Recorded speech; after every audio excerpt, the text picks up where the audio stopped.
leitores, tudo bem com vocês? Eu espero que sim, porque hoje eu começo o vlog de leitura de 1Q84.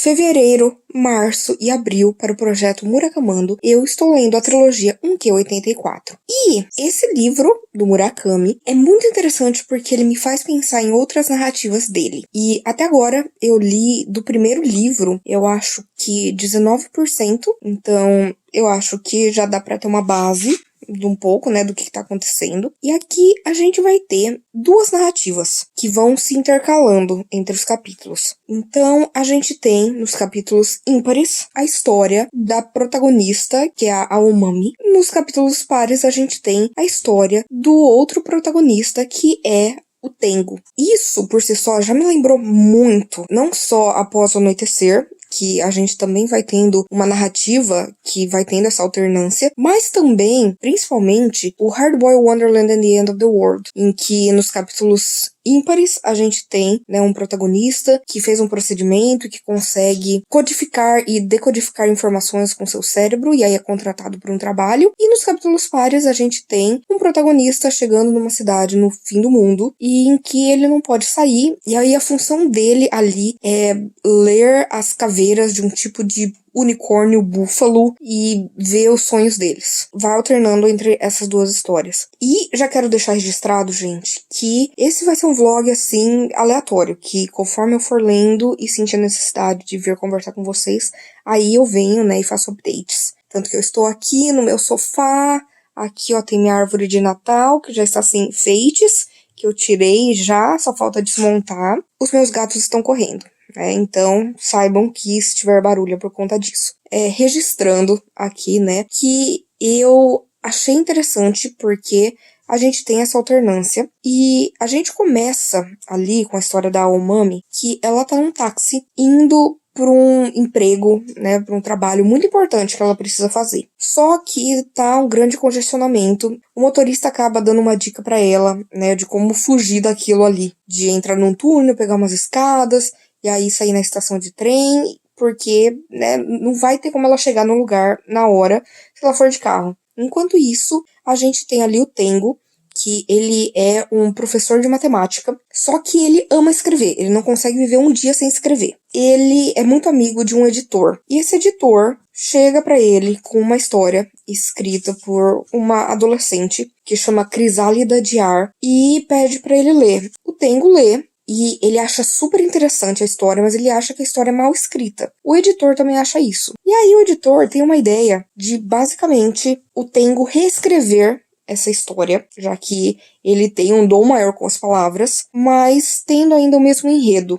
E que aí eles podem colocar essa moça numa premiação muito maior, né, num concurso de grandes descobertas literárias e tudo mais. E aí a gente vai, né, alternando aí entre a história dos dois. A história da Aomami é muito interessante porque, primeiro, eu já tô gostando muito dessa personagem. Ela é uma personagem muito decidida, muito incrível. Quando você descobre já o trabalho dela, porque eu tô aqui tentando não dar spoilers, pelo menos por enquanto, você fica assim, tá, mas por que isso? Mas é muito interessante porque ela é direta e reta. Ela tem umas reflexões muito interessantes. E o título 1Q84 faz ali uma referência por si só a 1984, do George Orwell, que é um dos meus livros favoritos. Então, eu acho isso interessante porque na parte da história dela já tem algo assim meio distópico. Exatamente porque ela tá ali, né, naquele mundo, indo de um lugar pro outro para fazer um trabalho aqui e outro ali, e sair e tal. E ela começa a perceber que tem algumas coisas naquele mundo que estão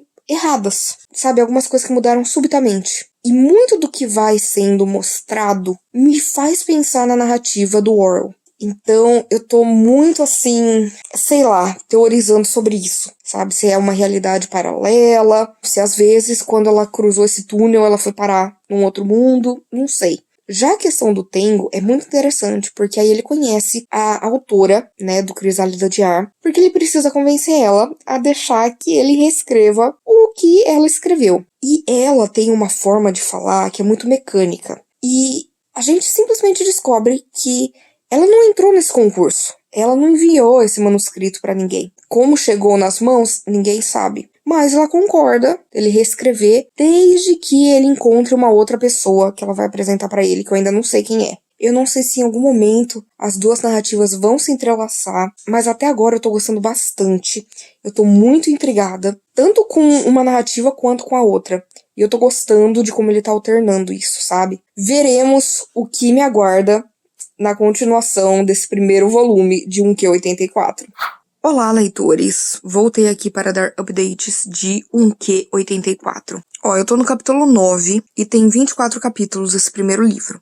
E muita coisa já aconteceu até agora. Continua essa coisa da alternância entre capítulos, né? Entre a Aomami e o Tengo. E assim, a Aomami, basicamente ela faz algumas missões que envolvem assassinar pessoas. Mas são pessoas específicas. Você entende por que ela tá fazendo isso no geral, mas não se ela tem uma motivação própria ou algo assim. Só que algo muito interessante que tá acontecendo aqui é que ela continua focada em questões que estão mudando ao redor dela, sabe? Como, por exemplo, a questão de que, de repente, os policiais passaram a utilizar outras armas do nada. E sempre que ela encontra, né, alguém que ela conhece, ela pergunta, tipo, quando que isso aconteceu? Todo mundo fala, faz alguns anos e tal. E começam a dar informações pra ela de guerras e confrontos que ela não se lembra de terem existido. E aí, agora, no momento que eu parei, ela tá numa biblioteca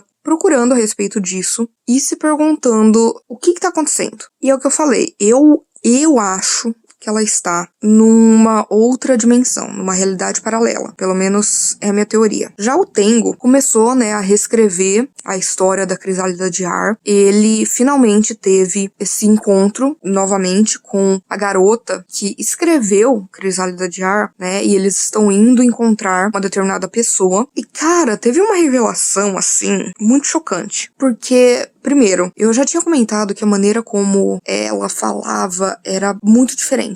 Ela falava quase de uma maneira mecânica, ela falava pouco, ela não conseguia se expressar direito, então eu não sabia se era algo neurodivergente, e parece que ela tem dislexia, que eu achei muito interessante aqui. O Murakami, nesse livro, ele tá colocando muitas coisas que eu acho super interessantes de serem abordadas, como, por exemplo, relacionamento entre duas mulheres, relacionamento entre dois homens, essa questão de neurodivergência, de dislexia, de abuso, de violência contra a mulher. Ele é um livro que ele é pesado, e não só no sentido, né, mas nas questões que ele aborda. E é estranho porque parece que a Eri, essa moça, consegue sentir o que ele tá sentindo. Porque ele começa a entrar num devaneio, né, porque o dia que eles se encontram é um domingo, e ele odeia domingo porque quando criança o pai dele era um cobrador de uma empresa de TV a cabo, e ele sempre levava o filho junto, porque era mais difícil das pessoas dizerem que não iam pagar com uma criança ali. E por conta disso, esse personagem cresceu odiando domingo, porque enquanto os amigos iam viajar, ou iam brincar, ou isso e aquilo, ele ia com o pai cobrar essas taxas. E num determinado momento, essa garota vira pra ele e fala assim, não se preocupa, esse não é um domingo como os outros. E aí eu fiquei tipo...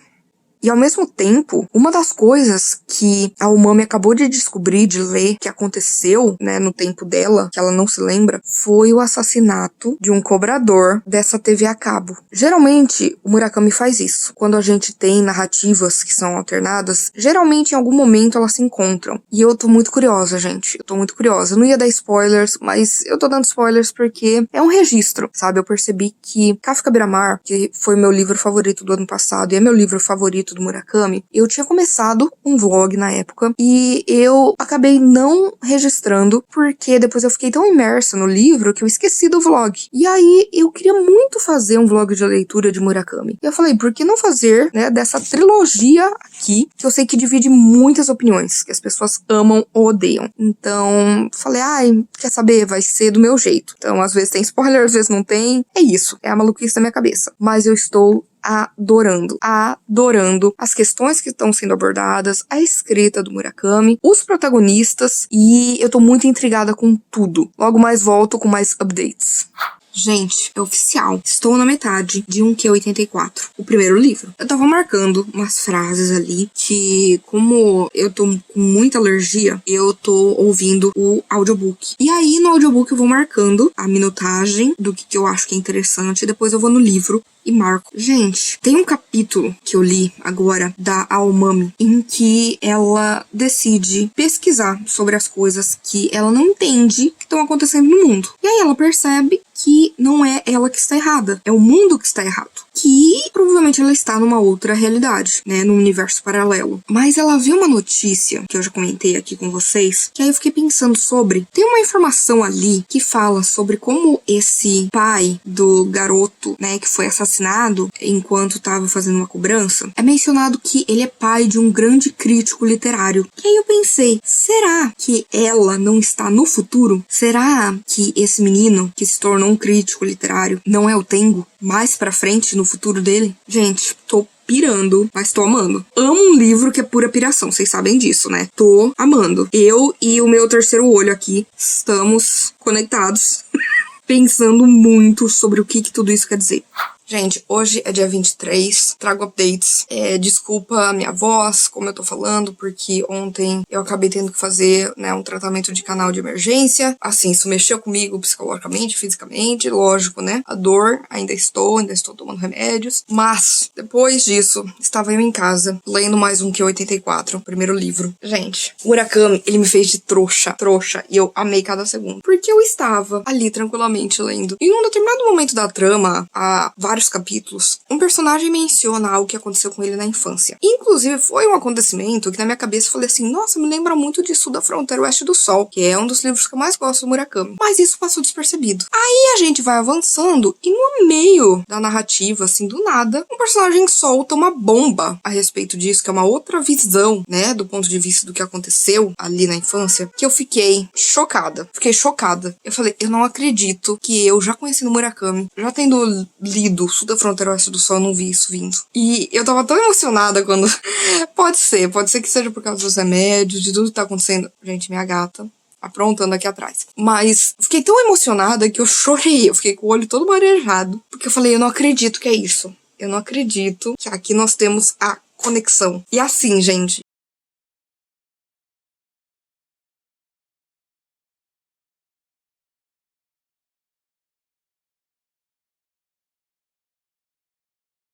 Gente, eu fui feita mais de trouxa ainda. E eu acabei de perceber isso. Porque, geralmente, os livros do Murakami, eles não têm títulos nos capítulos. E aqui tem. E agora eu acabei de perceber que alguns títulos faziam referência a uma determinada coisa que tava ali o tempo inteiro. E o Murakami simplesmente pegou, enfiou uma faca em mim e girou, sabe? Vou começar a cantar Olivia Rodrigo aqui, sabe? Traitor, you betrayed me. Nossa, gente. Era muito óbvio e passou. Várias teorias minhas acabaram de cair ao chão, porque, gente, chocada. Quero ver agora como é que vai ser o final desse primeiro livro, mas eu mal posso esperar pra ser feita de trouxa de novo, desse modo que me deixa feliz, sabe? Que geralmente a Agatha Christie faz comigo, mas Murakami não faz tanto, e aqui eu estou chocada como eu fui besta de não ter visto essa conexão vindo. Bom, gente, dia 2 de março, hora de finalizar o vlog do primeiro livro da trilogia 1Q84. Primeiro, já deu pra perceber que eu marquei um monte de coisa, né? Eu vou falar primeiro um pouco da sinopse, sabe? Falar o que eu achei, as minhas primeiras impressões, né? Já que é o primeiro livro, então a gente só tem uma fração da história. E aí, depois eu dou alguns spoilers de teorias que eu tenho pros próximos livros. E aí você fica aqui se você quiser saber se você já leu ou se você tem interesse, e às vezes você não liga pra spoilers, mas antes, vamos pra parte sem spoilers, tá? Aqui a gente vai conhecer dois protagonistas, a Aomami e o Tengo. A Aomami é uma mulher que é basicamente uma espécie de assassina de aluguel, mas ela não é uma assassina qualquer. Ela mata homens que, de alguma forma, são abusadores, que abusaram das suas esposas, filhas de outras mulheres que eram violentos, que de alguma forma eles fizeram coisas terríveis. Então, ela passou por uma experiência que marcou muito ela e a partir desse momento é o que ela faz e ela tem a ajuda financeira e também para descobrir esses homens através de uma senhora que ela conhece e essa senhora é quem basicamente financia tudo isso e ao mesmo tempo dá para ela as informações que ela precisa. Enquanto isso, do outro lado, a gente tem o Tengo. Ele é um professor de matemática que dá aula no cursinho e tudo mais, mas o sonho dele é ser um grande escritor. Aliás, nem é isso. Ele escreve porque ele precisa escrever. Ele sente essa necessidade, sabe, pra viver, que ele precisa escrever. Só que, há muitos anos, ele escreveu basicamente uma história, mandou pra um editor e não foi aprovado, mas esse editor ficou amigo dele. Então, vira e mexe, ele escreve algumas coisas pra esse cara, pra revista dele e etc. Só que, de repente, esse cara chega pra ele e fala, olha, eu tenho uma proposta. Leia esse livro, que é um livro novo que chegou pra mim. E aí ele lê um livro chamado A Crisálida de Ar. E ele adora a história. Só que a história não é necessariamente bem escrita no ponto de vista dele e também no ponto de vista do editor. E aí ele fala, olha, esse manuscrito chegou pra mim pra fazer parte aí de uma competição, mas ele não é bom o suficiente pra isso. Ele tem uma história muito interessante, mas a escrita não é legal. Então, o que eu quero fazer? Eu quero, Tengo, que você reescreva A Crisálida de Ar e aí a gente vai colocar ele numa competição assim, nacional, sabe, de novos autores e aí ele vai ganhar o prêmio, todo mundo vai saber, mas esse segredo fica entre, né, você, eu e esta garota de 17 anos, a Fukaeri, que é quem escreveu o texto. Só que quando o Tengo vai conhecer a Fukaeri, ele percebe que ela tem algumas questões, principalmente de dislexia, por isso que o texto é tão truncado desse jeito. E ele se apaixona por essa história, sabe? Ele sente a necessidade de reescrever A Crisálida de Ar. Ele começa a escrever, só que, conforme ele vai conhecendo mais da Fukaeri, ele vai percebendo que toda aquela fantasia que ela coloca ali, talvez não seja fantasia, talvez pra ela seja real. Porque ela começa a falar de, o povo pequenino, eu não posso falar sobre isso, porque o povo pequenino vai descobrir. Só sei que tem a ver com um culto muito estranho do qual ela fugiu. E esses dois personagens, a narrativa deles vai se intercalando por capítulos. Então, a gente tem, né, sempre nos capítulos ímpares, aí o ponto de vista da Aomami, do que ela tá passando, e do ponto de vista do Tengo, a gente tem nos capítulos pares. Só que existe uma questão muito importante, que é que, de repente, a Aomami, ela começa a ver coisas que não fazem parte da realidade dela. Tipo, ela vê duas luas no céu. Porque, de repente, os policiais estão com outro uniforme. Porque ela lê no jornal que tal coisa aconteceu, mas isso nunca aconteceu. E aí ela começa a se perguntar, tipo, eu acho que a gente não tá em 1984. Eu acho que a gente está em um Q84. Esse Q, ele é de question mark, que é, né, o ponto de interrogação. Porque ela fala, é uma outra realidade. E você não sabe exatamente que realidade é essa. Tá aí. Essa é a questão do livro. Do primeiro livro, pelo menos. Eu gostei muito, muito, muito desse livro, né? Por isso que eu marquei tanto. E assim, primeiro, ele traz muitos dos elementos clássicos do Murakami, né? Que a gente tem uma história que no começo parece ser extremamente realista, comum, e aí ele começa a colocar elementos ali mágicos, né? E a gente vai vendo o realismo mágico dele. Ele também coloca muitos símbolos que já são conhecidos dele, né? Tanto que eu sempre vou marcando ali com uma cor diferente, né? Nas minhas flags, quando na verdade ele tá fazendo uma referência a outra história, ou colocando um elemento clássico, e por aí vai. Gente, eu amei esse livro, tá? Tô assim, louca. Esse era um livro que quando eu deixava de ler, eu ficava criando mil teorias, porque o Murakami, ele faz isso comigo, né, gente? Eu fico louca. Os meus neurônios, eles fritam, sabe? Quando a gente tá falando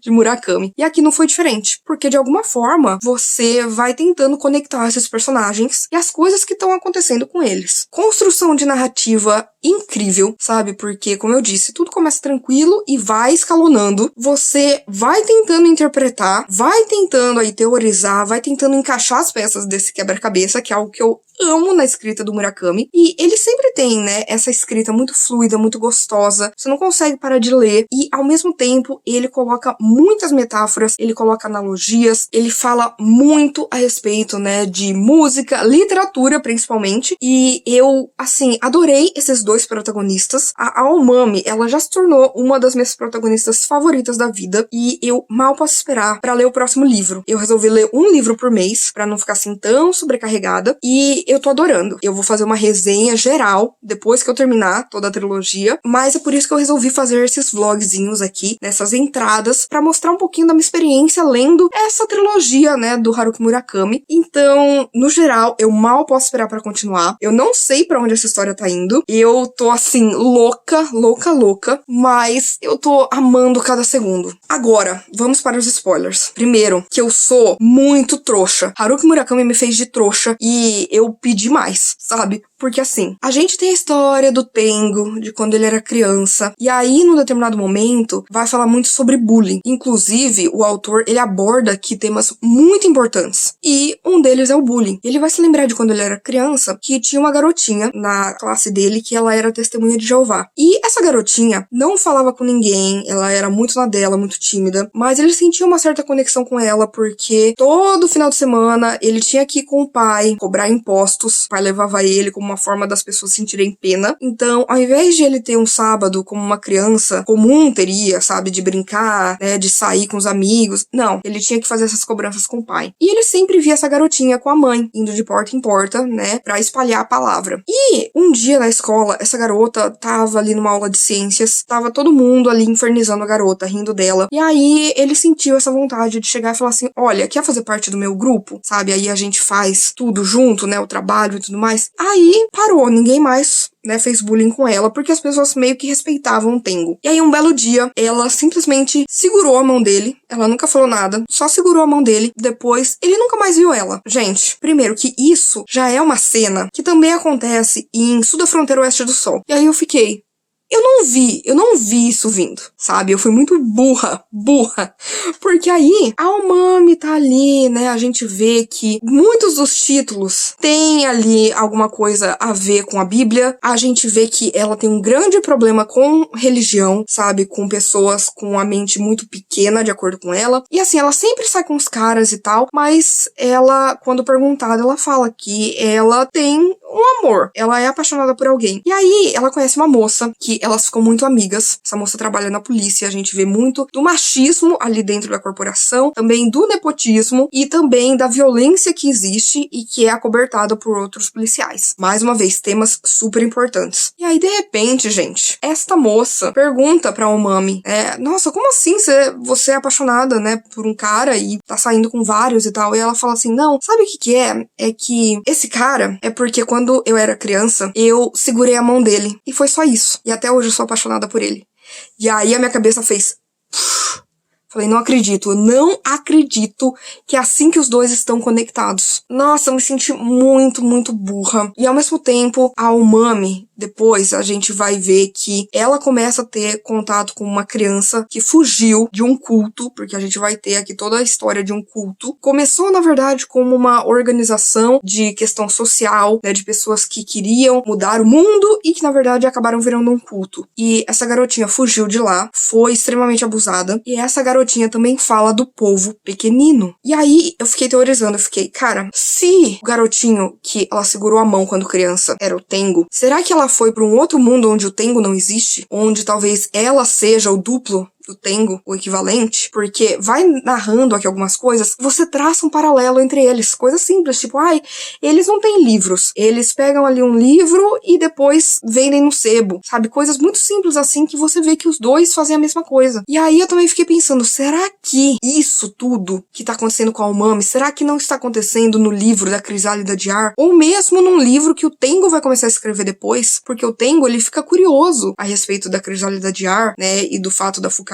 achar que tudo aquilo é real, que ele começa a escrever uma história a respeito disso, dando as suas próprias explicações do que seria esse outro mundo. Será que esse outro mundo não é o mundo que a Umami vive? Não sei, gente. Eu sabia que eu não ia ter respostas, porque é o primeiro livro de uma trilogia, mas assim, eu mal posso esperar pra ler, gente, o resto. Eu mal posso esperar, porque eu amei essa história. Eu amei como ela fala de 1984, porque quando eu vi o título, eu pensei em 1984 do George Orwell, mas eu já vi em outras resenhas pessoas falando que não tem nada a ver, e tem muito a ver. Inclusive, num determinado momento, a Fukaeri, ela pede pro Tengo ler pra ela o livro que tem o Grande Irmão, que ela ouve ele mencionando sobre isso. E aí, ele começa a explicar, né, 1984 pra ela, e você entende que a figura do grande irmão é análoga ao povo pequenino, que você tem essa disparidade, né? O grande irmão, povo pequenino, mas você percebe que é isso, tipo, porque o povo pequenino tá me ouvindo, tá me vigiando. É a mesma coisa que o grande irmão fazia em 1984, sabe? Então a gente vai ter toda uma questão que não só as histórias estão se passando aqui em 1984, mas sim, a gente vai ter muito isso, a gente vai ver muito essa influência do Orwell, não só no momento, né, em que o Tengo tá falando a respeito, né, de 1984, mas também porque a gente vai ver muito dele falando a respeito da sociedade, a gente vai ver essa questão do sistema, a gente vai ver tudo isso desse culto e vai ver como existe um controle de massa no geral. E 1984 é sobre isso, é sobre controle de massa, sabe? É controlar o povo para que o povo não saiba da verdade. Inclusive tem uma citação interessantíssima, sabe, do Tengo, em que ele fala que a questão de 1984 é não saber o que é real, o que é verdadeiro, o que é a história. E é isso que a gente tem o tempo inteiro aqui. Principalmente no caso da Umami, que ela tá num outro mundo, sabe? Onde, por exemplo, foi alterado, em que não tem uma lua, mas tem duas luas. E isso, por exemplo, aparece no livro da Crisálida de Ar. E aí, você vê o tempo inteiro, você vê que é uma questão de controle de massa. E é por isso que o Murakami faz um trabalho ótimo em criar essa analogia em que a gente tem tudo isso que a gente tem em 1984, mas com uma nova roupagem em um Q84. Então, eu amei, porque 1984 é um dos meus livros favoritos. Agora, nesse mês, eu já começo o segundo livro, tô muito empolgada e,